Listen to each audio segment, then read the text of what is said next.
if you were to say to me, look, I can wave a wand and you can see right now, and it's got to be a forever thing, I might would turn it down.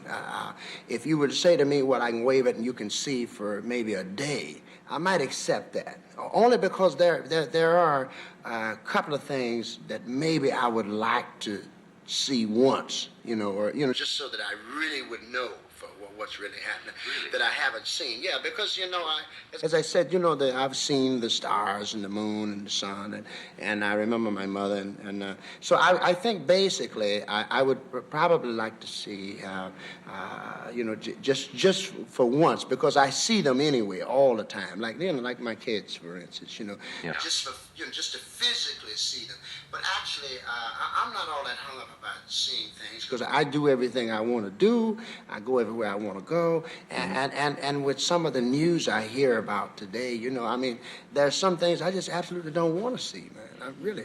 And I feel sorry for you guys who have to put up with it,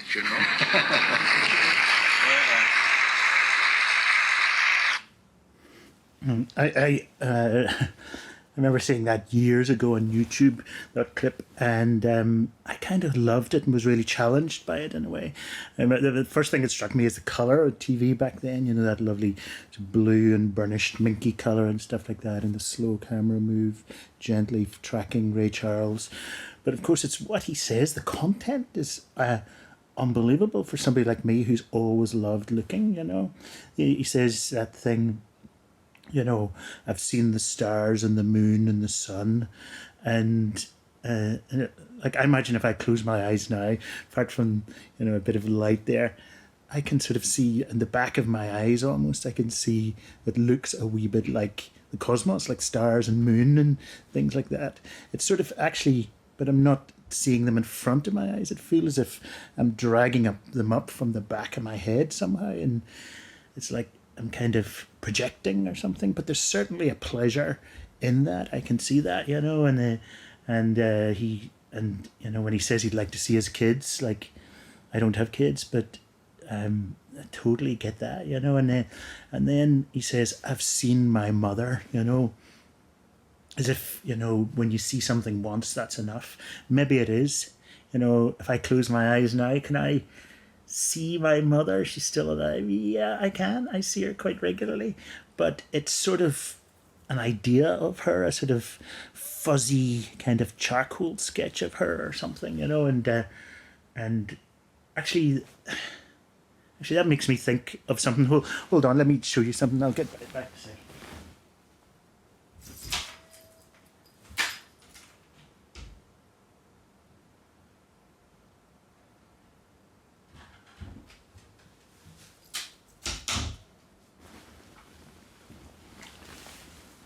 Makes me think of this. Now, this sounds weird. I know one of those old phones that goes like that. But when my granny died, in Northern Ireland, we leave the coffin open, and so I found myself on my own with her dead in her coffin, and I didn't know if it was the right thing to do. It probably is. It's a bad protocol, but what I did was I used this phone to take a picture of her. And I had it on this phone for ages, my dead granny, but then the phone died, and so she was like doubly removed. She's in here somewhere digitally, I guess. I don't understand exactly, but when I hold on to this phone, I sort of think my granny is in there. Is that sort of similar to Ray Charles's glimpse of something? So I'm thinking of the glimpse of my granny's dead body, and then it is no more. Is that similar to the glimpse? You sort of brand it on your memory and it's there forever. I don't know. My plan for today before I watched that Ray Charles thing was to try and get up, have a shower, get dressed, and go out and talk about looking, about the visual world. Because A, I love it. B, when I open my blinds in the morning, I feel it's good for me. I never lie in bed. As soon as I wake, 6:20, I get up. So I guess my plan was to get up today and go out into the world where I live, the city of Edinburgh, and talk about looking, talk about visual culture, because something is going to happen to me tomorrow. And should I tell you now? No, I don't think I'll tell you what is going to happen, but quite a big thing to do with my eyesight is happening tomorrow. But as I lie here, I wonder, what would happen if I didn't go out today? What if I just lay here and in this dark room? This, they call it a camera obscura. What if I lay in this camera obscura and just imagined what I see today, who I might bump into, what I might think about? What if I just close my eyes and thought about visual culture, all the things I've seen, the sunsets I've seen, the dead bodies I've seen, the things I wish I hadn't seen. Ray Charles was talking there in 1972. That was the height of the Troubles in Northern Ireland. And I remember seeing on TV, almost, I'm sure, in 72, a dead body on TV, and it haunted me for years. So the things that he talks about, the things that he doesn't want to see, maybe I shouldn't have seen that. Anyway, these are my options for today.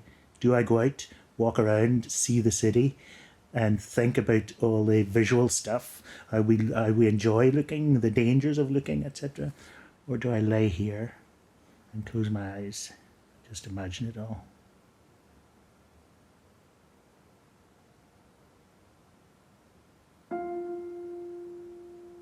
An autumn day. I waken, my eyes open, and my world begins. My visual world. My eyes look outside.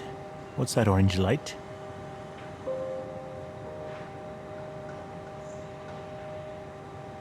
Seeing it reminds me of an orange dawn some years ago.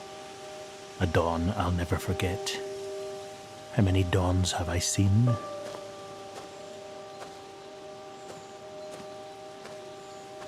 Back in my bedroom, my eyes see a tree. I've seen it for 20 years. I've lived in this flat, in this city for decades. When I see the tree, I feel alive. When that tree is still going, growing, the world is still going, growing.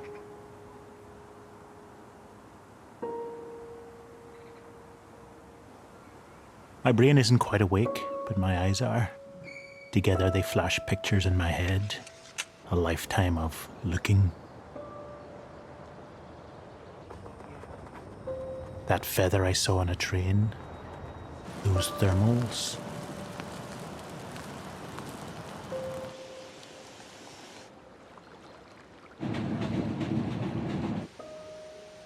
My eyes saw a motorbike draw a line on a hill.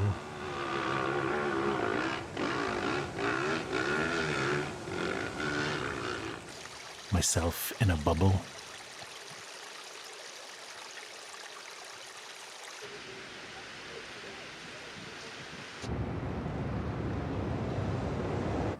My eyes stared and stared at a power station near here on the day it was to be blown up.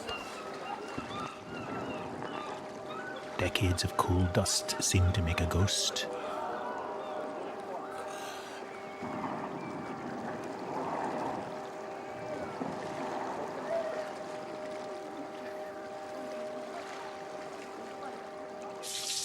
After my shower, my eyes see this.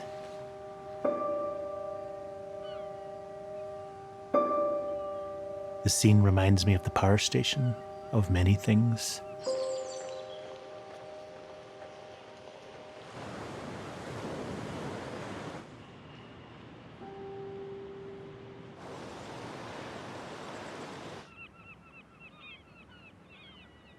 Is the man over there okay? What can he see? I can't take my eyes off that guy. This shot makes me want to look, to go around his city for a day with my eyes wide open, to ride the thermals of looking. I love this idea, but it's not the only reason for wanting to look today. Looking has been my joy, my world. But that world might be closing a bit. Some months ago I did a DNA test and found that I have one of the genes for macular degeneration, the centre of my eyes might dim. Then, a few weeks ago, I found out something else. For ages I've been trying to clean the left lens of my glasses. It was always dirty. Then I discovered it wasn't dirty. My eye had gone cloudy.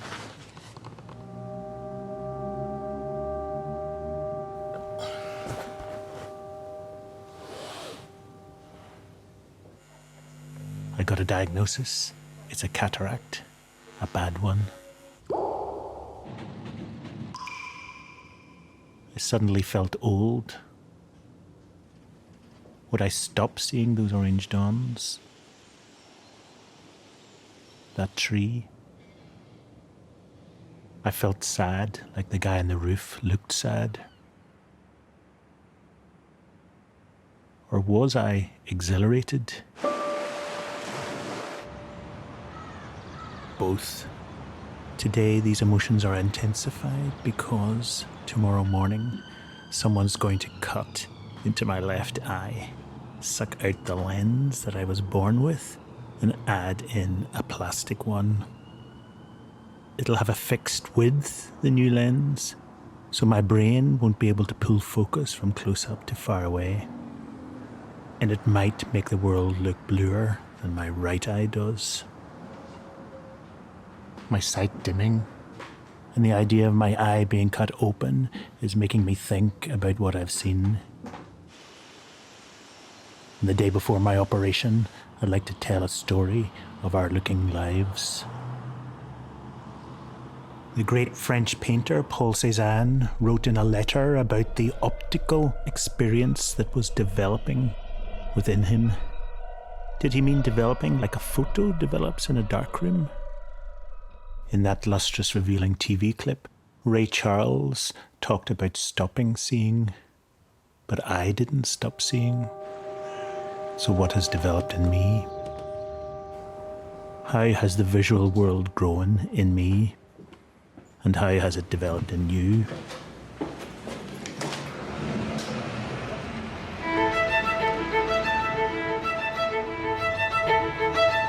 The brightness of the day, the bustle, the buzz.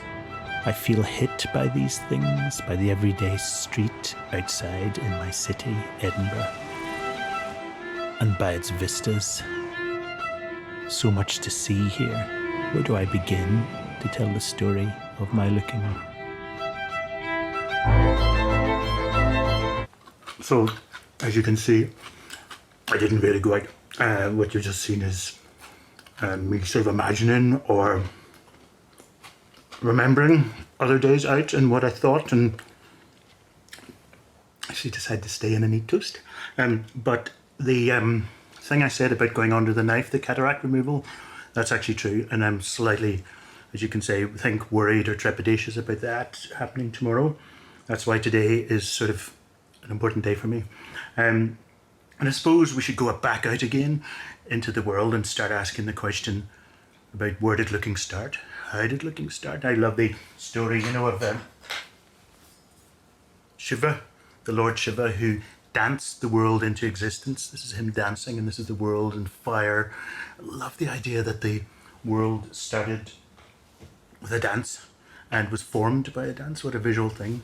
In terms of my own first visual memories, where I started, the very first thing I can remember is a beach in Ireland, a big empty beach in Ireland. I think we had a dog with us, and I just remember running into the space.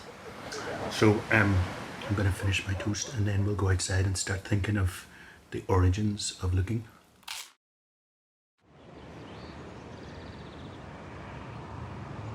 Where does our story start? I started life as a baby, of course. In real life, a baby first sees blurs. When I later saw Ingmar Bergman's film Persona, I wondered if I had ever reached out to my mum's face like this.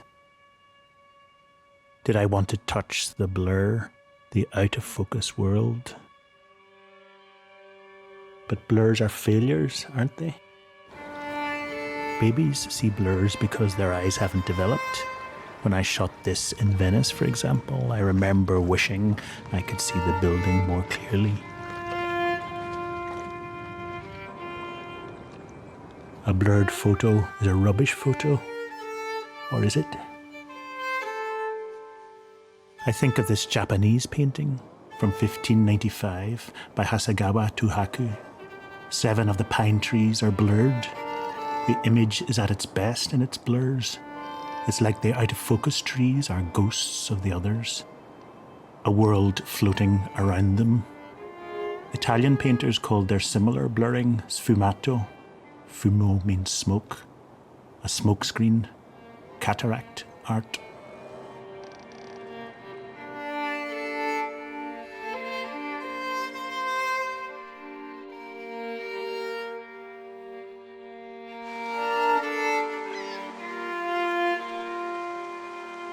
When I saw this famous movie as a kid, I remember thinking that the ending looked like a smokescreen. But it wasn't a mistake. It was expressive, an enhancement.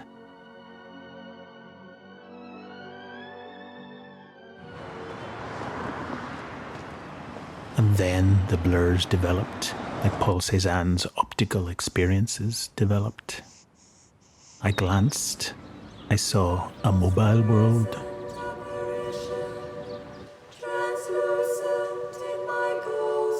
A lifetime of motion began.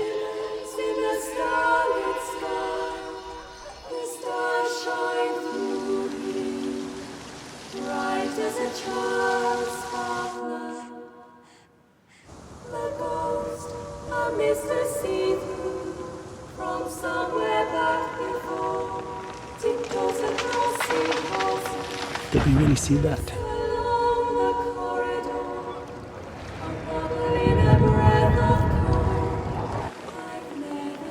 Shimmer. Tremble.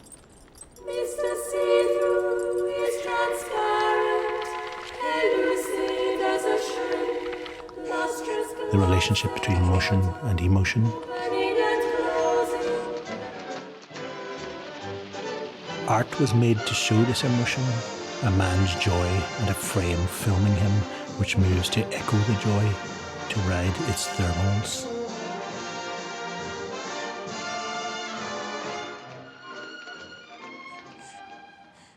Often the movement I saw seemed abstract, like an insect.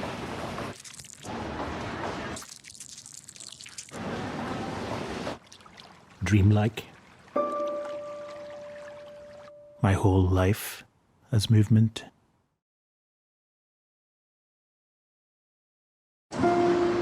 Today, the day before my eye operation, I'm so aware of movement. The number of eye movements when I cross the road, my head on a pivot, scanning for safety. A bit trickier now that I can't see well with my left eye.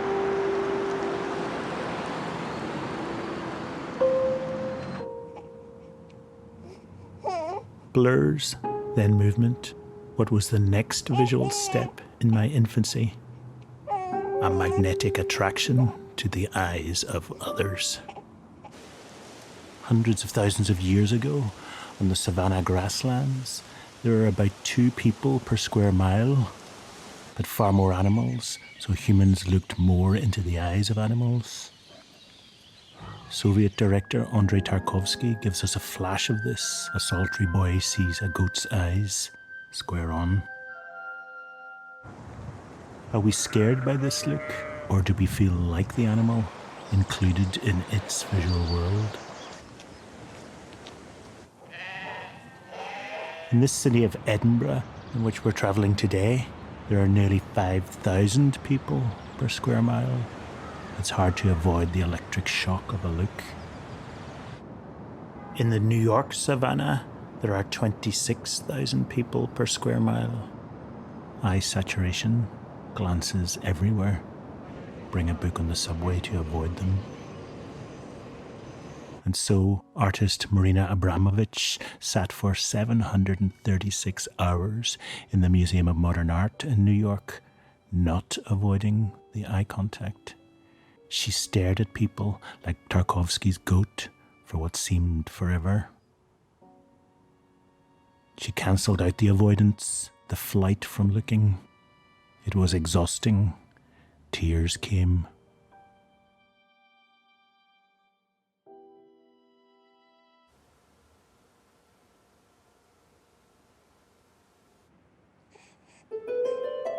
After blurs, movement, and eye contact, what did I notice next? How did my visual world advance? Through colour. One of the first colours I will have seen in my life, one of the biggest colours I've seen in my life. Blue. I've been seeing blue all my life, of course. Even my car was blue. I couldn't take my eyes off this house recently. All those blues when I went to Niagara Falls. But is blue everywhere? Not once are the sky or the sea called blue in Homer's writings or in the Bible. Homer says the sea is wine-coloured or has a sheen. Maybe the sky and sea were so big, so bright, so distant that their blueness hardly registered for ancient writers. It certainly registered for French artist Yves Klein, who, in his teens, lay on his back and signed the Mediterranean sky with his finger. The number of times I've laid on my back and looked up at a summer sky. It's black up there, of course, but I see blue, refracted, hard to focus on, oblivious. People threw meaning at blue. They played with it. I think of one of cinema's great colorists, Chinese director Zhang Yimou. He staged a lake fight, distant blue. Then underwater, cast blue.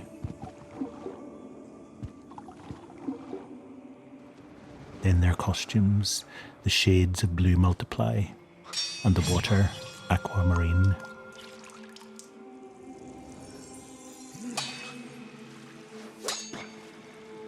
A fight for it, a tear on her cheek.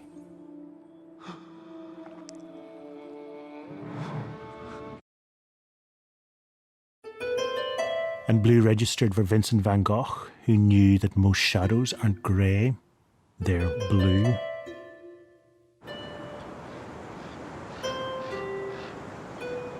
And blue mattered for Leonardo da Vinci. The Virgin's dress and the blue of the rocks and sky, so strong, such an affinity for each other. This could be called a study in blue and gold. Talk about affinity for each other. They're everywhere, blue and gold. I saw them in the Friday Mosque in Esfahan in Iran, the most beautiful building I've ever seen. When I walked around it, I thought of the beaches of my childhood. Maybe that's what Paul Cézanne meant by optical development. Unlikely visual connections being made, colours encrusting with memories. And blue and gold occur a lot in nature. The great writer Goethe understood such affinities of colour. Colour on opposite sides of his colour wheel long for each other. Green light in the centre here, purple shadows to left and right. And her shadow is pink-purple. Alfred Hitchcock and his team understood how colours desire each other.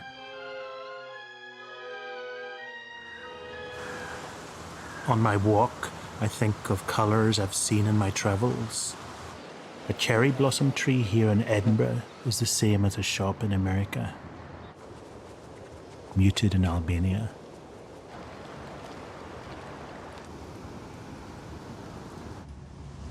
Grey and red in Los Angeles.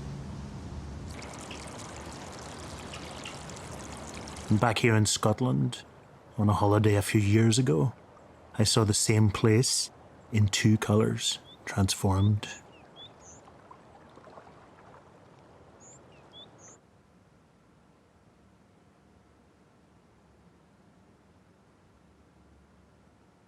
So, was thinking, how do you tell the story of looking when you sort of can't go out and look? So one of the things I thought was, why don't I use social media? So what I'm going to do now is tweet about what I'm actually doing right now and ask people something. I don't know what I'm going to say yet, but ask people something about their visual lives.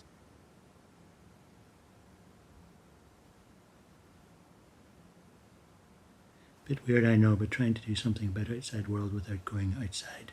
What role has looking played in your adult life? Has looking made you happy? Taught you about life? Send me images, thoughts.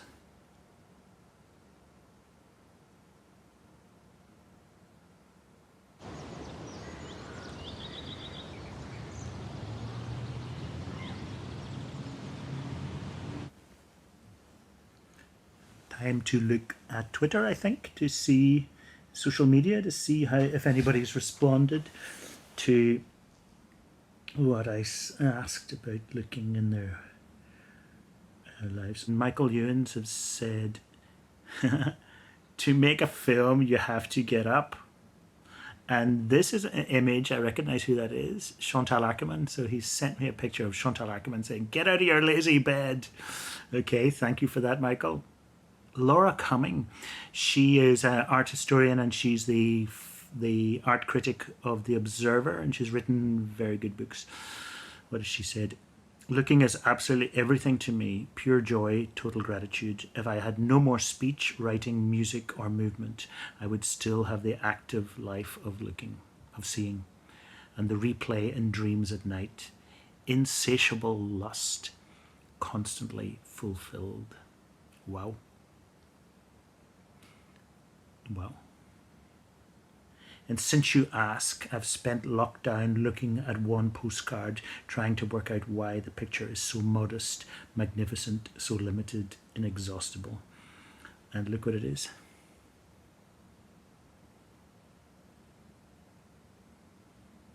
Very famous Vermeer painting. Thank you, Laura. Stephen Clark says, I enjoy looking at things that take time to happen, like a pint of Guinness settling or my face aging. Very lovely, Stephen. Thank you. Anytime I've been around violence, I've kept my eyes open. Anytime I've been kissed, I've kept my eyes closed. Perhaps if I was kissed violently, I'd keep one eye open.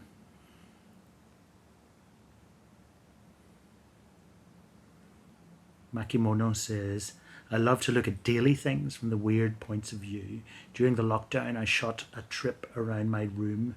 I looked at the white wall because it was the most uninteresting thing that came to my mind. When I boosted the saturation, a new universe emerged.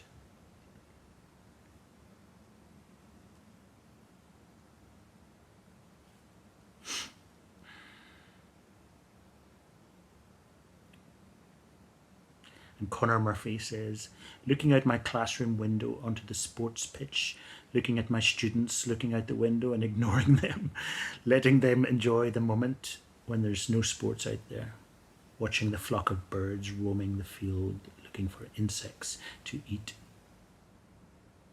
There are different ways of looking at the pitch. Sometimes it's full of students playing organised sports, sometimes PE, sometimes break time nonsense. Sometimes nature has taken over, birds and wind and growth.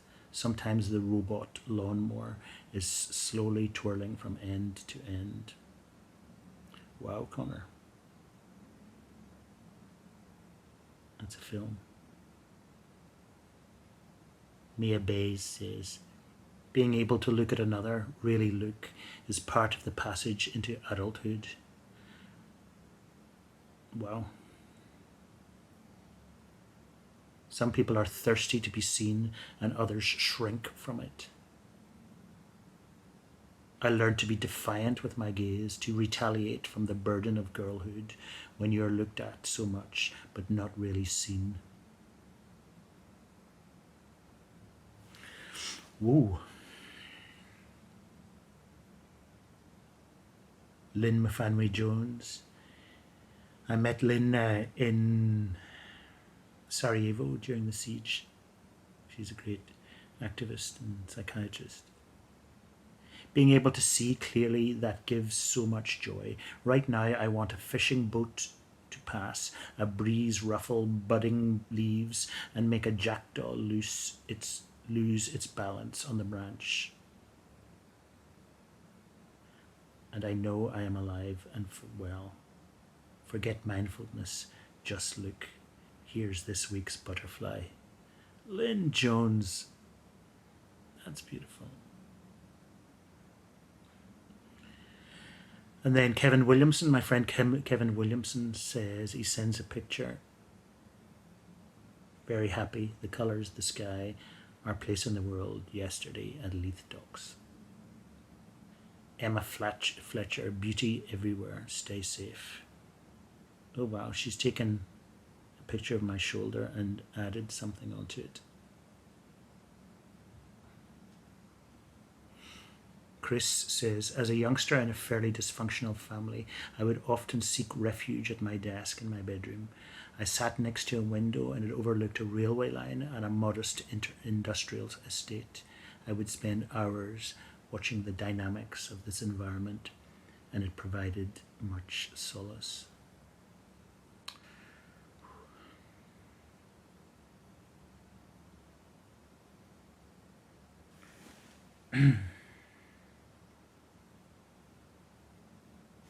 I know I'm just reading all these out, but there's a lot of emotion in here. A lot of people talking about looking as a kind of lifeline or something, or as a kind of anchor thrown onto something, to life or to safety.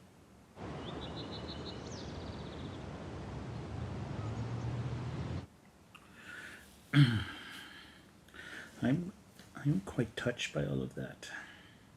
People took my question seriously, which I'm slightly surprised by sometimes, because people think I'm a bit daft, but also people are looking to living and aliveness and consolation. I love that word, consolation. It's like an old Victorian word that we don't use so much. How do you console yourself or somebody else? And usually consolation's about touch or a hug. And we can't do hugs. And I've hugged only one person in 5 months? And maybe under this weird situation where obviously I could go out of this room, but you know, this room, this sort of dark room, is a symbol of the lockdown process. Maybe looking is a way of dealing with things when you can't actually physically touch people, or it's a bit of a consolation.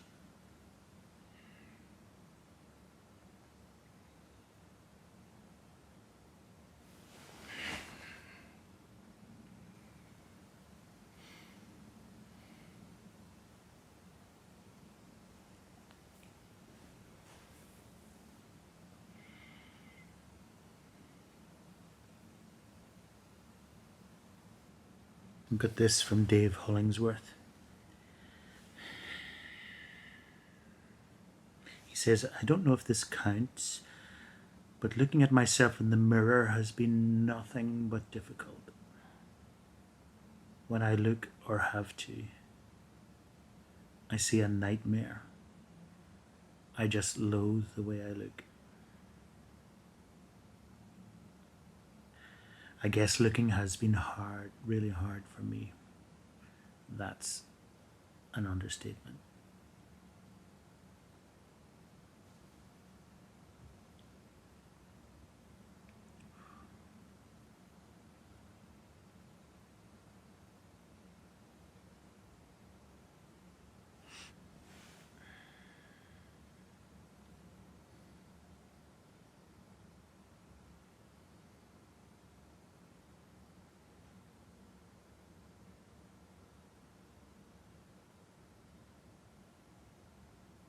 Just as that clip of Ray Charles talking really challenged me about looking and what I thought about looking, so a woman that I met a few years ago really challenged me about colour I was in Newcastle. Her name was Claire Murphy. I was doing a Q&A for one of my films, and she put up her hand and said, "Excuse me, you've been talking a lot about colour here. I'm colourblind. I don't see colour." And of course I knew about colour blindness, but I never really talked to somebody about that. So I got her email address and we had an email exchange. I've got some of it here.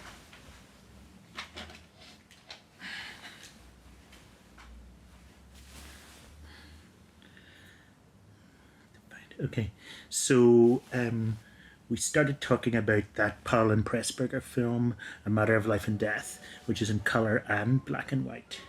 And so I emailed her and she replied, "Dear Mark, I didn't know that Paul and Pressburger chose to mute colour in A Matter of Life and Death.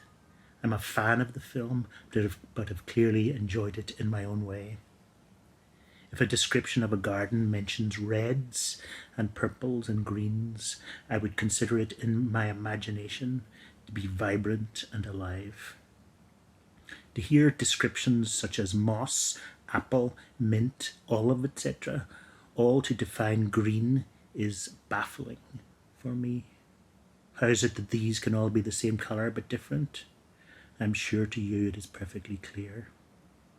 I would be interested in your thoughts on watching The Wizard of Oz in black and white. How will you like the grey brick road?" And so I did watch The Wizard of Oz in black and white because she asked me to. Dear Claire, so I watched The Wizard of Oz in black and white and I was shocked. The soundtrack of course changes when Dorothy opens the door to Oz, but in black and white the visual contrast seems to reduce after she opens the door. I guess that's because the colour in the Oz sequence is doing the intensity work. The lighting has relatively less to do. But what really surprised me is the reduction of the emotional uplift. The shift in colour creates a sudden happiness for me. The tomato red of Dorothy's lips, the copper of her hair, and the blue gingham in her dress. Sorry for using words that you can't see. These things make me look fresher or alive, like she's had a blood transfusion. So I think I started thinking of colour, appreciating colour more after that. But in this film, in this story of looking from colour to light, why don't we start thinking about light?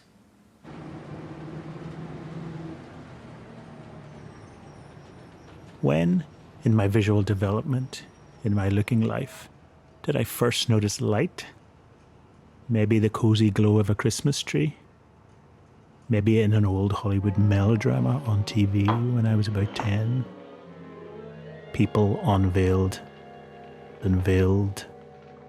Light made life gorgeous and shocking. We weren't expecting you, Mildred, obviously. I began to realize that light's not one story. It's lots of stories. In a city like this, which is dark in winter, you look for light. It lifts you if you're low, like a fresh start. I remember the lift of dawn light when I was in primary school. Like you're docking or turning into something else. I loved those feelings. I've carried them with me.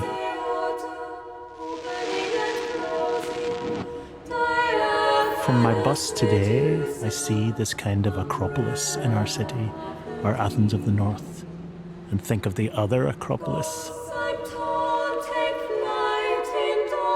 What do we think of it not as a temple or as a fortress, just as something transformed by light? Light that lifts.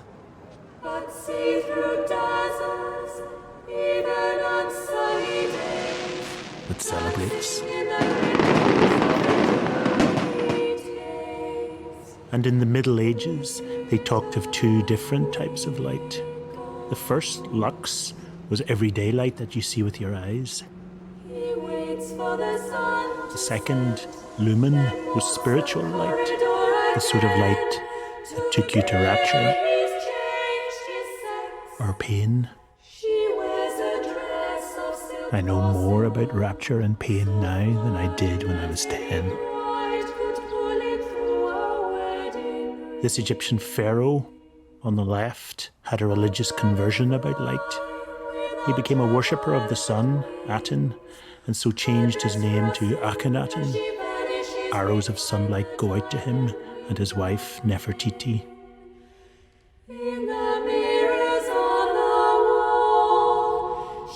Lifting, transforming, celebrating, worshipping. Electric light brought something new again. It meant that people could work longer into the night and often be exploited more.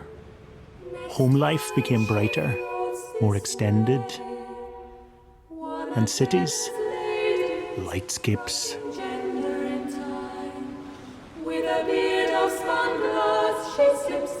From childhood, I preferred northern cities. The south in the summer is blinding. In Finland, a boy, the kind of northern evening I've always loved. The lightscape behind him, the sky's gloaming, no colour, just light. Then the train's light.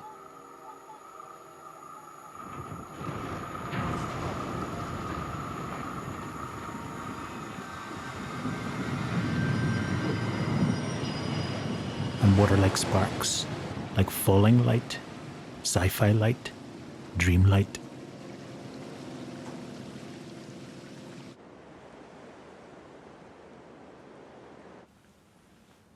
I've also got a little glass of wine here on the go. This ain't no ordinary glass. A great movie star, Jane Russell.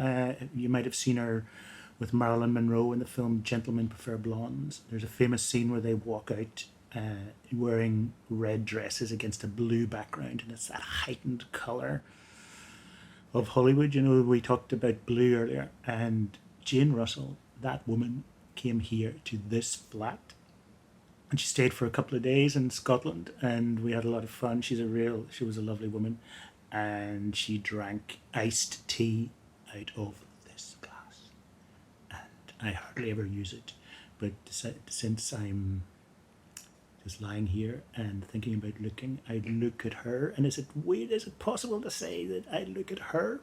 I look at this glass and I think of her? The answer is yes. It's not because the glass looks like her, but I realize that she touched it, and it's 1 degree of separation, and it's a sort of, it's a memory image. I used to get emails from her. Jane Russell.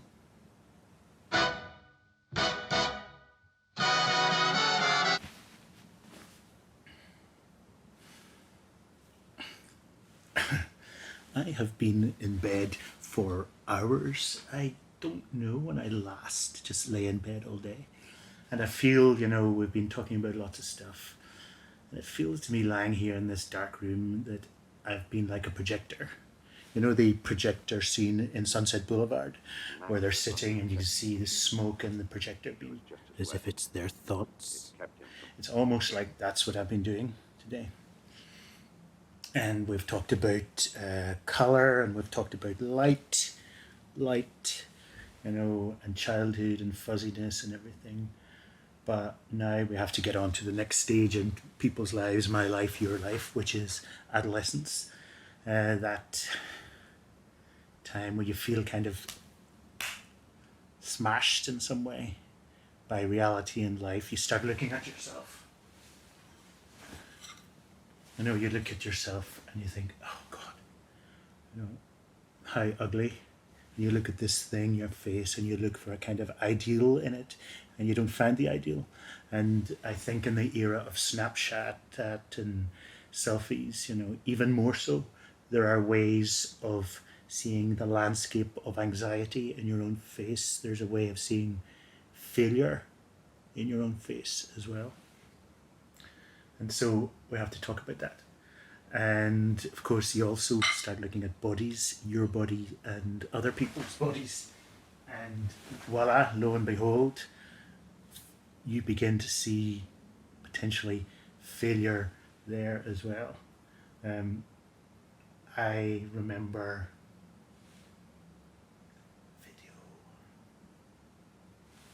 when I was a teenager seeing Taxi Driver, Robert De Niro, and there's this scene where he's got his shirt off and he's standing with a gun, and I saw his chest and I thought, that's what a male chest is supposed to be like.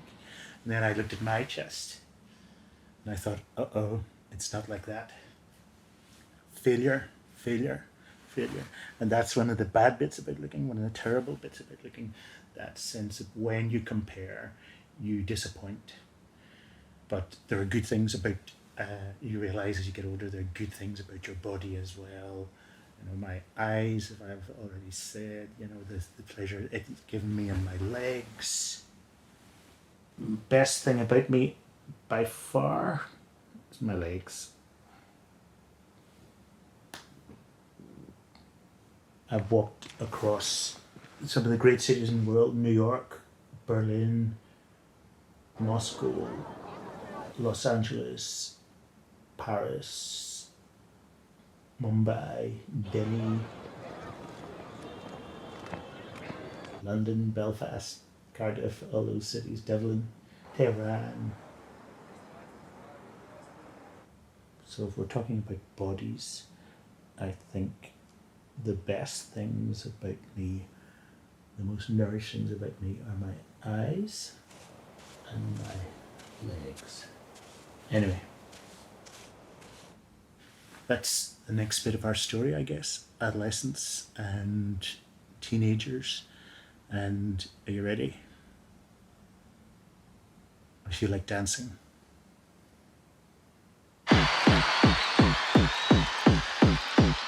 What's the beat for this jam?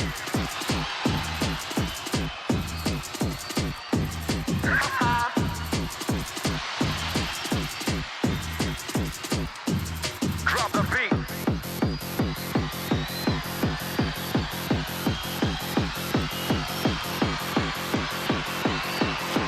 Scottish lads in their teens, they're like firecrackers. Their bedrooms, their worlds. Their rooms like stage sets or rock pools. From here, they imagine their lives.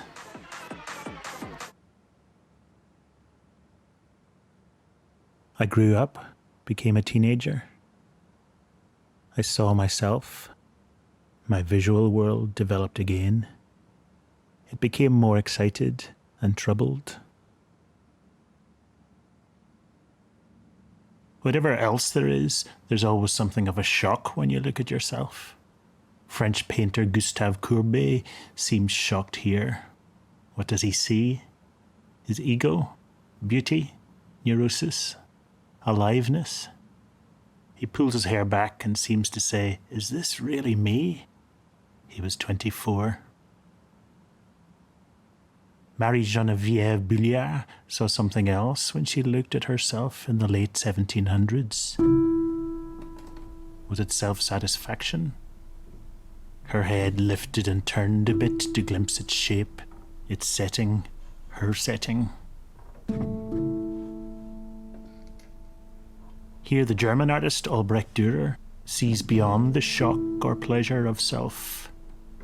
He sees Jesus Christ in his symmetrical, handsome stillness. There's no flicker here, no rush to the canvas.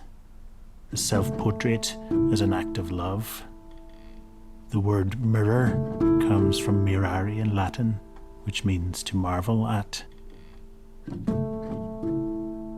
Frida Kahlo was less edified by what she saw, but was compelled to look.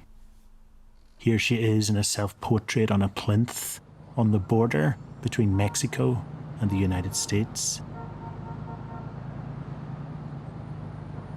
The smoke factories and skyscrapers on the right show the America she hated. The flowers and cacti, ancient sculpture, pyramid and electric spark between the sun and moon on the left, are symbols of the elemental Mexico she preferred. Or are they? Is it that simple? Kahlo was a modernist and leftist, so she was not averse to smokestacks. It says Ford on them, and she'd just had a miscarriage at the Henry Ford Clinic, so the image starts to seem as much about loss as nation. The sun top left has its echo in the orange heater in the bottom right. Kahlo is like the balancing act in this nation dream. I felt a bit between countries too. I'm Irish, Scottish, British, I suppose. The imagery of these different places. I'm in each place. I see myself in each place. See yourself? It's hard not to these days. 30 billion or so selfies are posted each year. The majority are by women. Some people say that selfies are narcissistic, but isn't there snobbery in such denunciation? It's okay when artists picture themselves, but when, for the first time in human history, most people can, it's called banal. Yet look at what people take selfies of, either themselves having fun or in famous places. Or celebrating a feeling, trying to hold on to a feeling.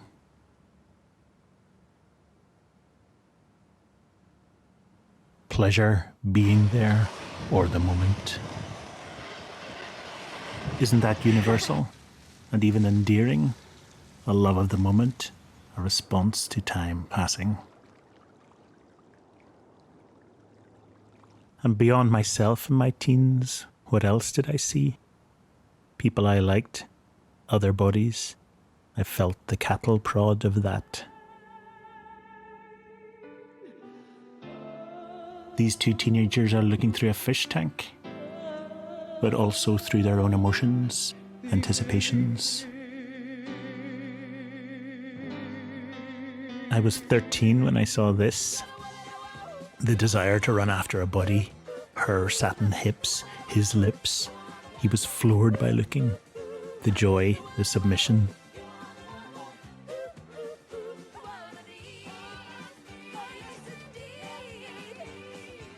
There was danger ahead of those teenage years.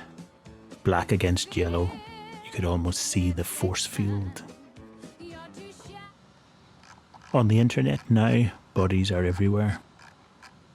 Too much to see, to shock, to exploit, to distort. It's bad to look this much at bodies, isn't it? It's always been so. So the Irish Catholic world said when I was a teenager. A story from the ancient world tells us something about how we look at bodies. Actaeon on the right has been hunting with his dogs. He comes across the goddess, Diana, on the extreme left, and her companions. They're naked. To punish him for looking, she turns him into a stag. The antlers on his head show that the transformation has started. When complete, his dogs tear him to pieces. Punished for looking? Is that what we are when we look? Stags? When I was a teenager, I saw this scene in an Australian film, Walkabout. I wanted to be with her, but also be her. Aquatic, free, innocent, weightless. Did that make me a stag? I recently saw this jellyfish and wanted to float weightless like it, so I floated near it. I loved it. I was naked, as you can see. I'm the opposite of the goddess Diana in the painting. I don't mind being seen naked. Does that make me an exhibitionist? Or an object in your eyes?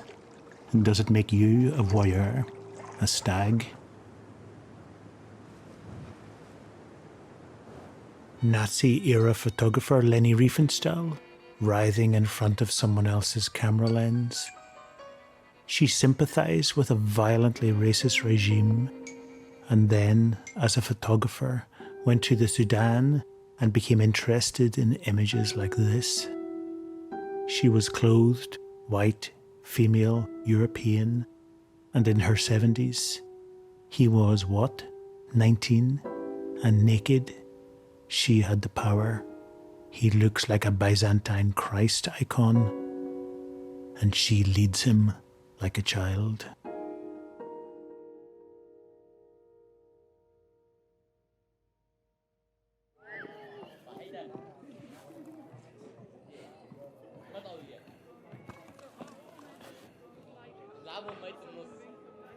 A boy called Adam, the Idomeni refugee camp on the Greek-Macedonian border.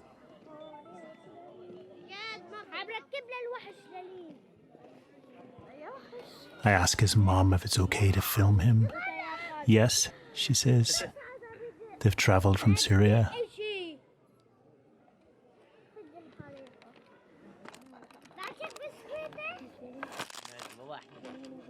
His eyes, his looking, are taken by my camera. He's very beautiful. It keeps on recording. Regardless.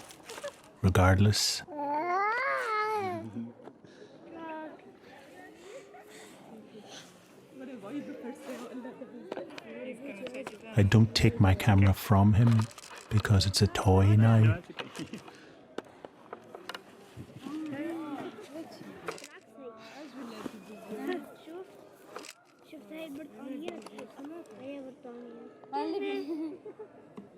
Is this without regard?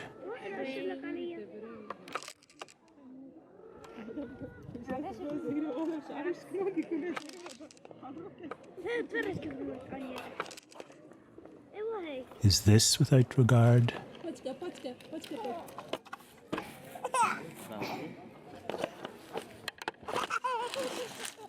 Is this bad looking? Voyeurism? It's so easy to see now. But what do we do with this seeing? Are we like this woman on the left? She's a cultured citizen from Germany. It's the end of World War II, and she's been taken to the concentration camp of Buchenwald to be shown the bodies of some of the 56,000 people murdered with her assent. But she turns her head away and covers her eyes, a double refusal to look. She should look, of course, but should we look when we slow down as we pass a car crash?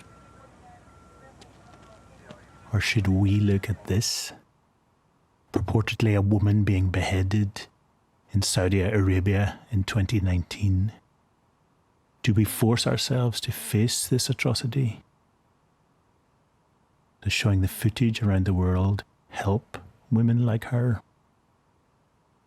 When I was having my shower this morning, I saw a homeless woman I know looking through our bins outside.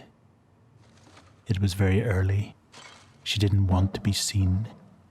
Did I violate her by seeing her?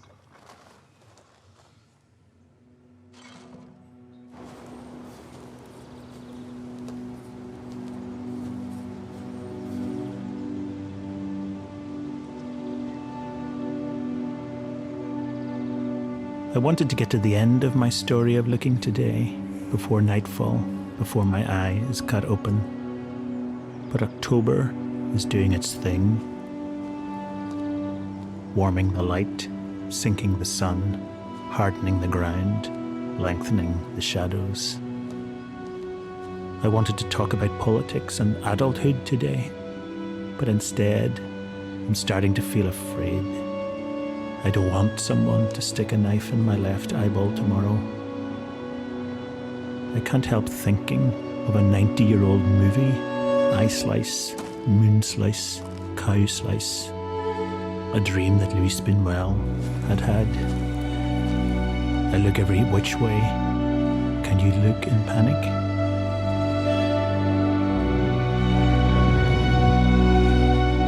What images have developed in me after all these years? I try to think of the picture of my granny on my phone, Ray Charles.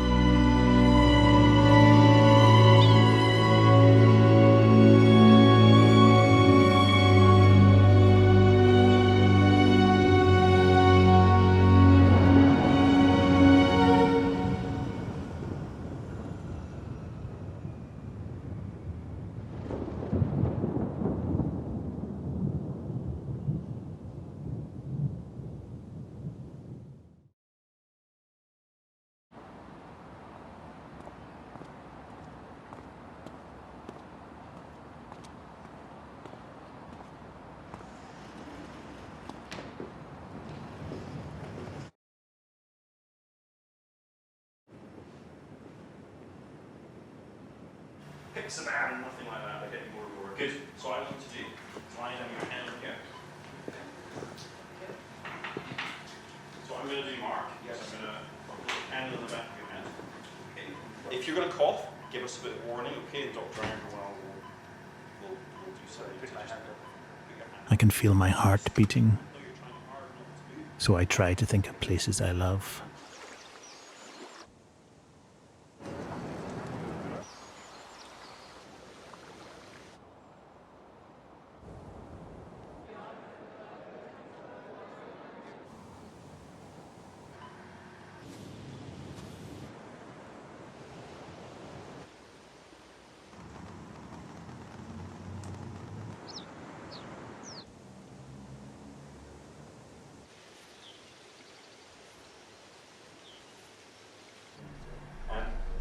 They give me a sedative. As they prepare to cut into my eye, I think of what it's seen. Cézanne's optical development.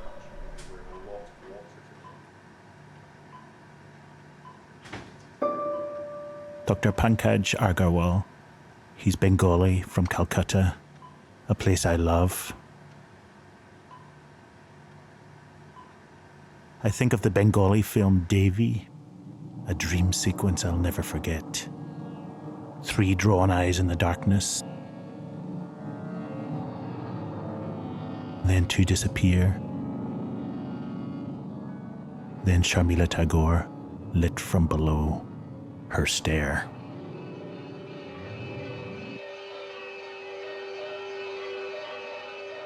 Throughout my life, movies have been my extra eyes. I think of another film, Rien que les heures. A screen full of eyes, like cutouts. The film is about Paris. The eyes tell us that we look at a city in loads of different ways. Like I looked at Edinburgh yesterday. And as the operation begins, my mind combines Sharmila's eyes and the Paris eyes and comes up with the dream sequence from Alfred Hitchcock's Spellbound. Eyes like stars, designed by Salvador Dali. Is the sedative making me visualize? Even if I went blind today, I'd have those eyes, those movies, in my head. Is that what Ray Charles meant at the beginning of this film? I'd be able to play those picture games in my head. How intimate.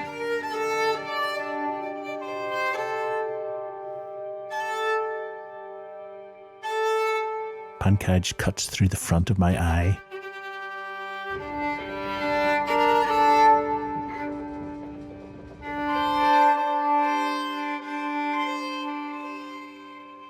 He breaks up my cataract.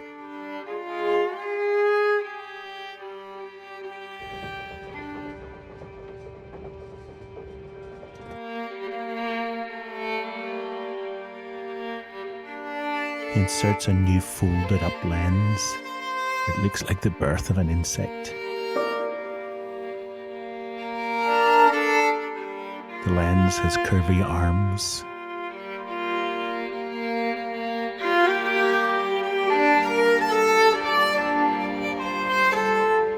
I feel like I'm underwater. I see what looks like a cave. I draw it later.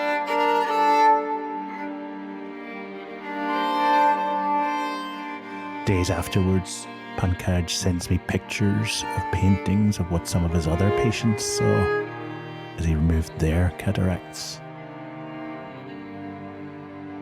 I'm under the knife for 21 minutes, long enough for your mind to wander, your inner eye to wander. Thinking of Dr. Pankaj and Sharmila Tagore made my mind skip to another Bengali film, The Music Room. It's about an old man. His life is narrowing. He sits in his music room and sees its chandelier reflected in his whiskey glass. A tiny world, a microcosm. The scene makes me think of a dance number from the film 42nd Street. Geometric, like a flower, another microcosm, another rock pool. And from that, my mind's eye goes to electron microscope images, new types of seeing, way beyond the visible world, a microverse, like we're underwater. This is a marine algae covered in scales. And the thought that this is a kind of dot made me think of dot paintings like this. Georges Seurat seemed to want to make his pictures out of atoms. Writer Gertrude Stein said that Seurat's eyes began to tremble at what his eyes were seeing. He began to doubt if, in looking, he could see. My eyes are trembling. I'm scared again. In much of the Middle East and North Africa, there's the evil eye. In ancient Egypt, the eye of Ra showed the destructiveness of the sun god. Nazars bounce back such bad intentions onto themselves. And look up inside one of the world's great buildings, Hagia Sophia, a mosque that was a church. And what do we see? An eye, surely. The Islamic dome makes me think of something else. Iraq. In the 800s, Hunayn ibn Ishad lived there. He wrote the book of the 10 treatises of the eye. In one drawing in the book, the eye's in the middle, the outside world is below, the inner world of the brain is above. Hunayn said that a kind of circulatory air, he called it pneuma, travels out from the brain, down the red curving lines in the image, enters the eye from the back, then travels out into the world, hits an object and is reshaped by it. Then the reshaped pneuma travels back into the eye and further back to the brain. And that's how Hunayn thought we saw. 150 years later, also in what is now Iraq, a man called Al-Hazan argued the opposite. He said that when we look, rays come to us, not from us. Looking is a kind of invasion that colonizes us. It's a submission to the world. We spend our lives managing that invasion. Al-Hazan has a crater on the moon named after him, and his face is on the Iraqi money. We now know that Hunayn was wrong to think that waves come out of our eyes. And yet, new studies are showing that in a way he was not that far off. Neuroscience has found that when we look, twice as many electrical signals move from the back of our brains to the front than from the front to the back. We're projecting when we look. Like Norma Desmond, we see what we know, what's in our past. It's more about us than the outside world. That's why, under the knife, I was seeing so much. A few hours later, my eye feels sore, like it's got broken glass in it. I want to rip this eye mask off. What did I see yesterday and today? What is the story of looking? Just as we have our work lives, our family lives, our sex lives, we also have our looking lives. How many sunsets have you seen? How many dead bodies? They are inside us. those things. We add to them sometimes, and often we project.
They say,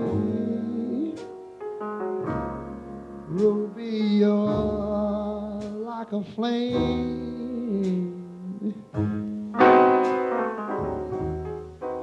into my life you came,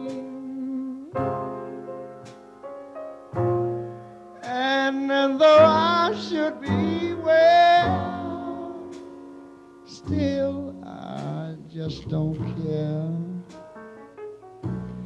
You thrill me so, I only know, Ruby, it's you.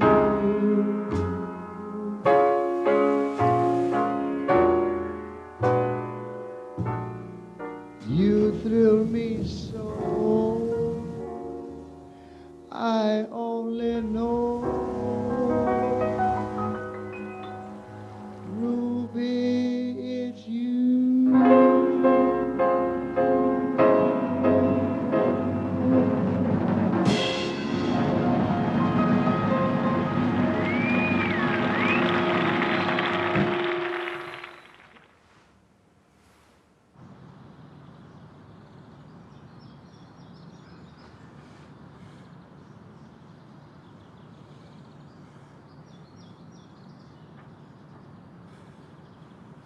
That feels like a lifetime ago.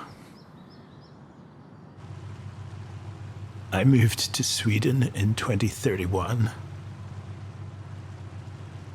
And no, wait, before I tell you that, I should tell you that the operation back then was a success. They showed me scans of my left eye before and after. I could see so clearly with my new eye. The world looked fresher.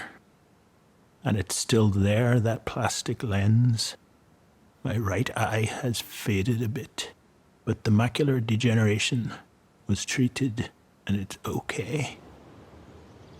This left eye, 30 years after its lens was replaced, it's seen many Swedish summers.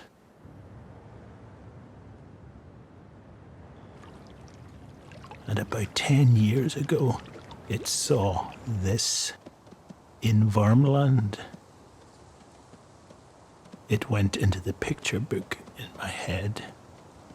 Paul Cézanne never came to Sweden, so he never saw a white moose. I just recently discovered that he wrote that phrase, the optical experience that develops within us, in the last year of his life. He was old when he realized that his looking life had developed, like I'm old. And in his old age, he felt as if he'd only started looking properly.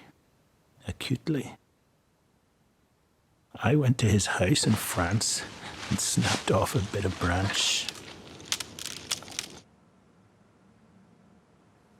When you're old, you've seen a million things. Ingrid Bergman, age 63, here in Sweden. Her red eyes and lips, warm, aged colours. She looks left to the thing that moves her to tears. Play it once, Sam. 1942, Ingrid again. Play it, Sam.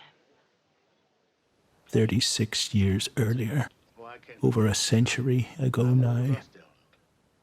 I'll hum it. Same composition, again looking left, more burnished lighting. It's almost mythic. What would older Ingrid think of when she looked back to her younger self? She'd see 36 years of looking. She might think what those eyes have seen. She was brought up in the dark winters of Sweden, but then became a movie star in California's constant sunlight, floodlight. She'd know what the woman in 1942 wouldn't know. That the Nazis would be defeated, that she'd have 4 children, that she'd reject Hollywood gloss to make new, more visually realistic movies. Perhaps only when she was older could she see herself young. The waterfall of herself, always the same waterfall, never the same water. Perhaps she'd see calm because she'd known tumult. Perhaps she'd feel loved because she'd been unloved. She'd see the story of her looking. Don't let yourself lose me. I've come to realize that late looking is often comparing. When we look at these two Bergmans, we see our own aging in them, or we see time. You will know it by its seriousness. They think some sharks might be over 400 years old. Could it have started looking before Martin Luther said that the visual world was idolatrous? Before Catherine the Great tried to turn St. Petersburg into a palace? And how do they know the age of such sharks?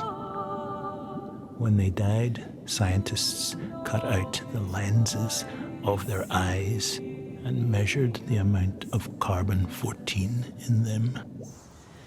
The memories, discoveries, fears, and shocks of looking. Here's a shock. A grand office for a small guy in his massive chair.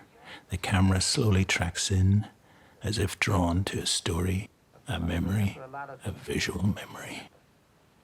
A visual memory. One day back in 1896, I was crossing over to Jersey on the ferry. And as we pulled out, there was another ferry pulling in. And on it, there was a girl waiting to get off. A white dress she had on. She was carrying a white parasol. And I only saw her for 1 second. She didn't see me at all.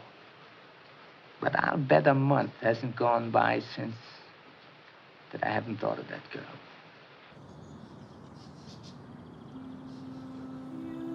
Has a month gone past without me thinking of this guy?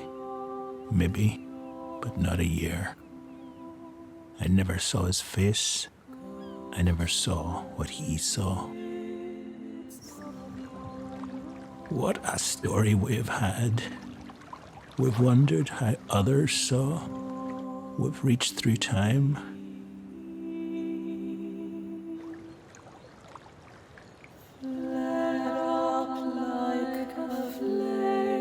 I've imagined myself as a jellyfish, a stag,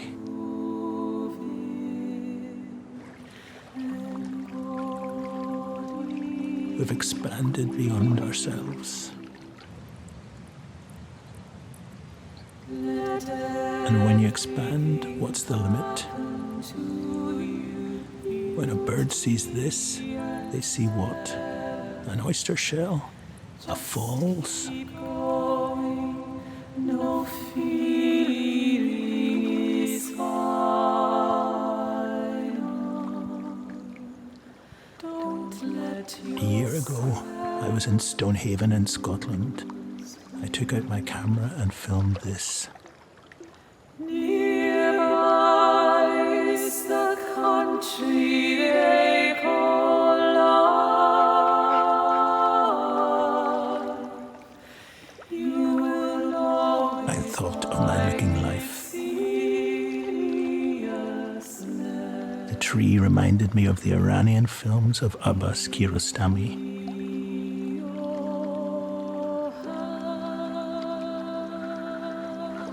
I wanted to plunge in and float naked like the seaweed.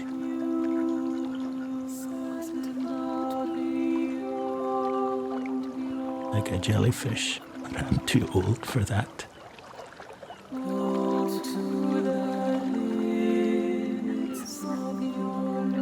I thought of something Virginia Woolf wrote. The eye is not a miner, not a diver, not a seeker after buried treasure. It floats us smoothly down the stream,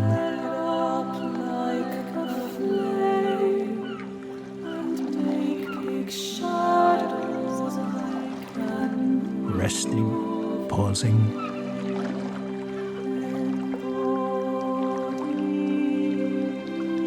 The brain sleeps as it looks. let everything happen to you. I thought of all the buried visual treasure in my head. Just keep going. No feeling is final.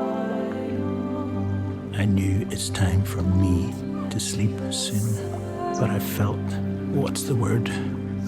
Joy.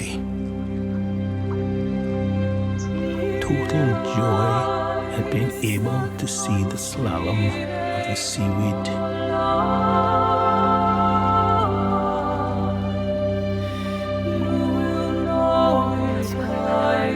The wind came up. There was more tremble, undulation, power.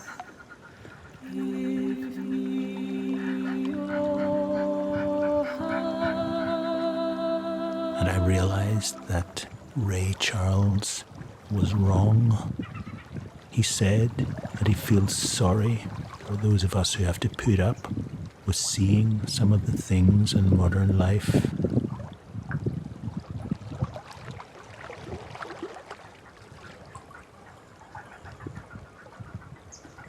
But we don't put up with what we see. I don't put up.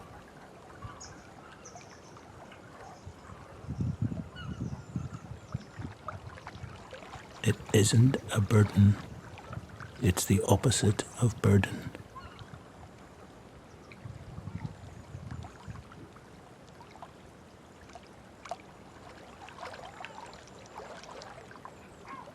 What's the word?